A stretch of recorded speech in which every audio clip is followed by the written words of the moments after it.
Ted Bundy. Listen, this is my question.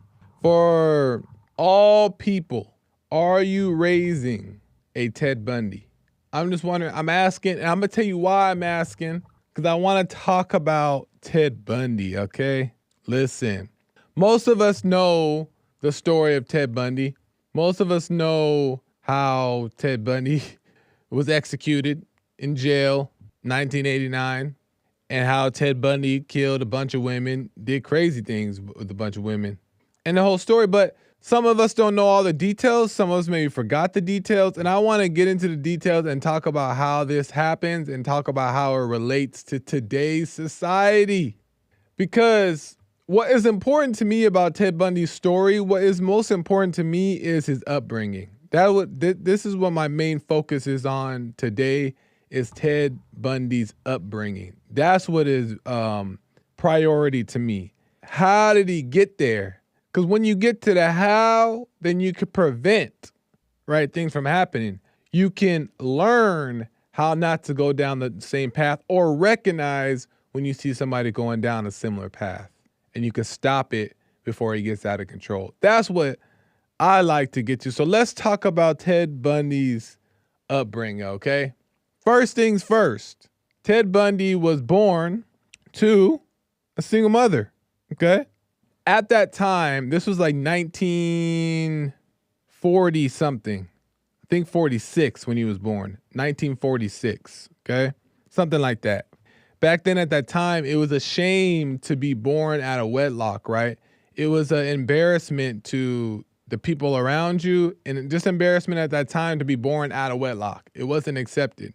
So what happened is when Ted was born by his mother, they had to move away, right, to save the embarrassment of the family. So they moved away, and they moved in with Ted's mom's parents, so Ted's grandparents, right?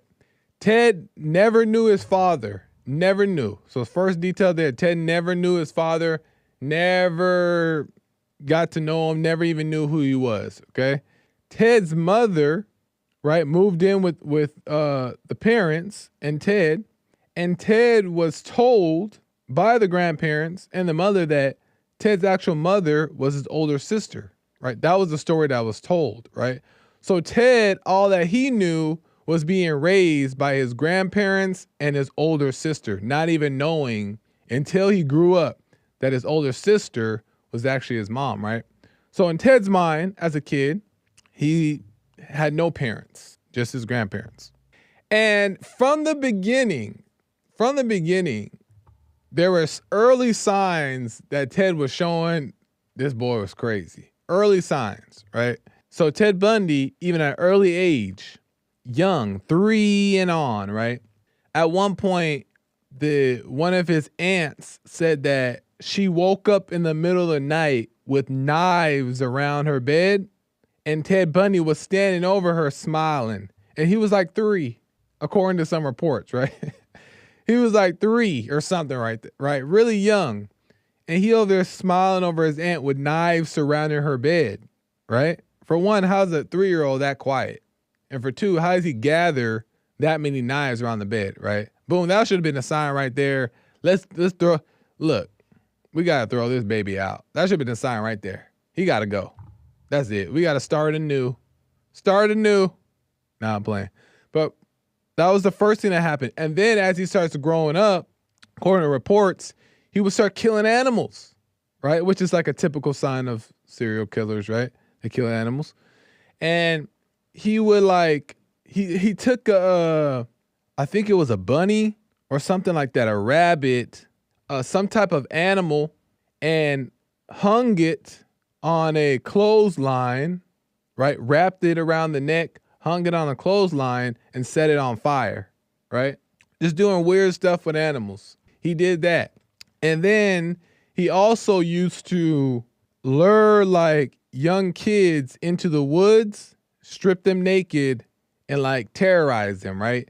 And they would say that they could hear the kids screaming and running out of the woods and all this kind of crazy stuff.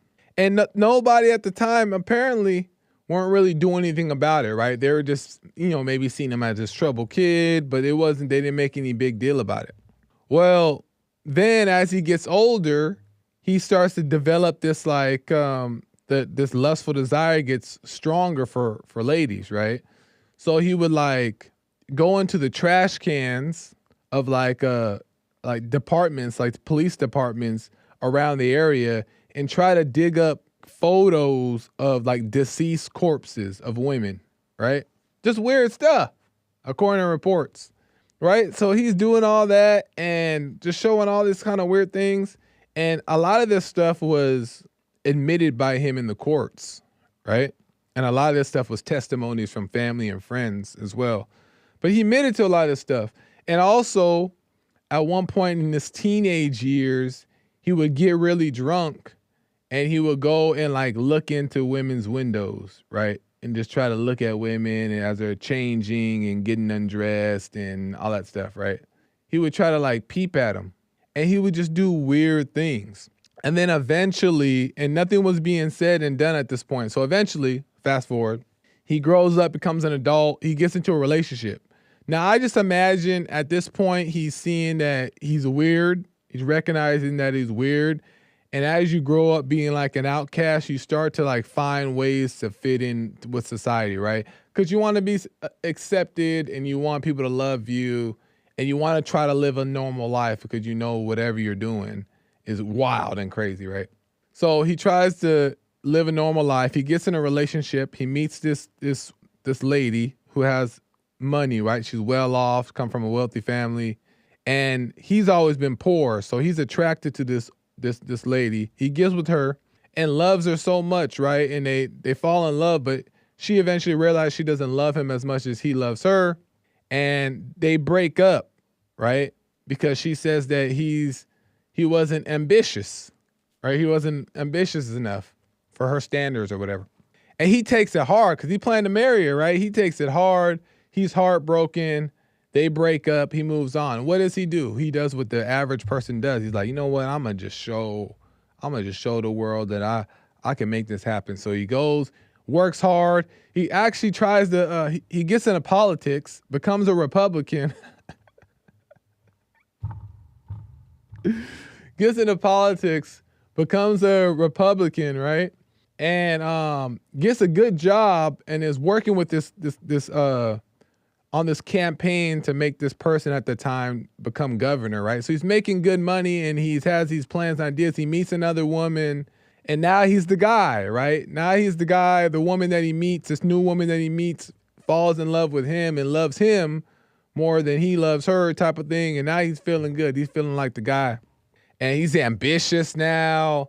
And then he goes back to California and he goes and finds the previous girlfriend, the one that dumped him, and gets back with her and they stay together. And she finally says that she wants to marry him. And then he breaks up with her. So I say all that to say that he only got back with the ex as a means of revenge for what she did to him. She broke his heart. He made this money, got back with her, wanted to prove to himself, and he said this, he wanted to prove to himself that he had the money, that he can marry this woman that divorced him.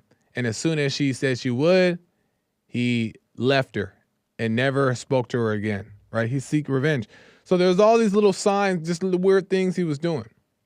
It is unclear by the reports when he started killing. At what age did he really start like killing people and kidnapping them and doing all the things that he was doing? It's unclear what age he actually was, but the actual recollection of when he started killing was like in his 20s, right? But there was this one time, right? He was already in the midst of killing. He was already doing certain things with women and stuff like that. And he had a younger cousin, right? And his younger cousin, according to reports, she was saying this about Ted Bundy. They interviewed her and she said that my only memory of Ted was always being a nice guy. He used to bring groceries to my apartment with my roommate, to my dorm room, and he would always give us free groceries and kind of hang out. He was always just a fun guy, and he used to take me for drives around in his little bug, his Volkswagen Bug, and she didn't know at the time that women died in that car. She said she was grossed out, blah, blah, blah. And then she's like, but there was one instance to where I found something he was doing to be extremely weird, right? And she says that one time he had brought groceries over to her and her roommate, and they were all hanging out, having fun. And then she turned on some music, and she turned around, and Ted and her roommate were slow dancing. But she said that as he was looking down at her, she said that he had this evil smile on his face and this anger in his eyes, and he looked like a totally different person. And he looked like he wanted to kill her. So she screamed and said, Ted. And he didn't say anything, right? He just kept slow dancing, right? And she kept screaming at Ted, and he wouldn't say anything. And then he snapped out of it and said, I have to leave. And rushed off and left. So this man was weird. He was cooked, right? For a long time. And after that, this is when the killings started to pick up. And I'm not going to get into all the killings because I mainly just want to make a point about his adolescence.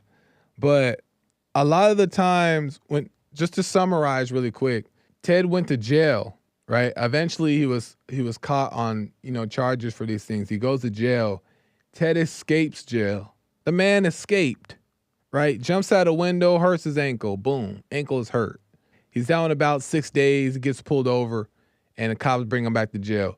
Cops, lawyers tell him, boy, don't do that no more. You need to chill, relax. We're trying to help you out here, but you can't be running away. He's like, all right, bet. Does it again. He escapes again. What's wrong with the jail that this man is escaping, right? So he escapes. He cuts a hole through the ceiling, crawls through the ceiling, gets away again. This time when he escapes, they can't find him. He ends up going to Florida, and he kills 4 women, 4 young ladies from the ages like 19 to 21. Just brutalizes them in a dorm room, does all kinds of crazy things. I have some details here. I'll read them, but I'll try to clean them up because this is so interesting to me. Because he wasn't just regularly killing, like he was really like disturbed person, or an evil guy. It says, according to reports, in the early hours of January 1978, 1 week after his arrival in Florida, Bundy entered FSU's sorority house through a rear door. At 2:45 a.m. in the morning, he bludgeoned Margaret, age 21, with a piece of oak firewood as she slept. He then entered the bedroom of 20-year-old Lisa Janet and beat her unconscious, strangled her, tore one of her, I don't know if I can say that word, nip off, bit deeply into her, okay, I can't get to all these details, but sexually assaulted her and did all kinds of crazy stuff, right? He then went into the bedroom and attacked Kathy, age 21, breaking her jaw and lacerating her shoulder, and then went to Karen, age 21, who suffered a concussion, a broken jaw, loss of teeth, and a crushed finger. 2 of the girls survived and went on to tell the story. He did all this. All this was done within 15 minutes, and nobody heard a sound. Within 15 minutes, he did all that. He did all that to those 4 ladies, and nobody in the dorm room, in the other dorms, heard it. He knew what he was doing. He was very tactical, and he was very sharp in his pursuit. So this man was like top tier serial killer. And I say all that, and then he goes back to jail, blah, blah, blah. I'm not going to give all the details. Go back to jail. Eventually they execute him in 1989 and so on. So mind you, he got married in jail. He was married in jail to a lady who they met before he went in jail. They got married and she had his baby. Crazy stuff. It's a crazy story, right? But up there with Dahmer doing weird, crazy things to women, just mentally disturbed, messed up, just no shame, just caught up and possessed by a demon.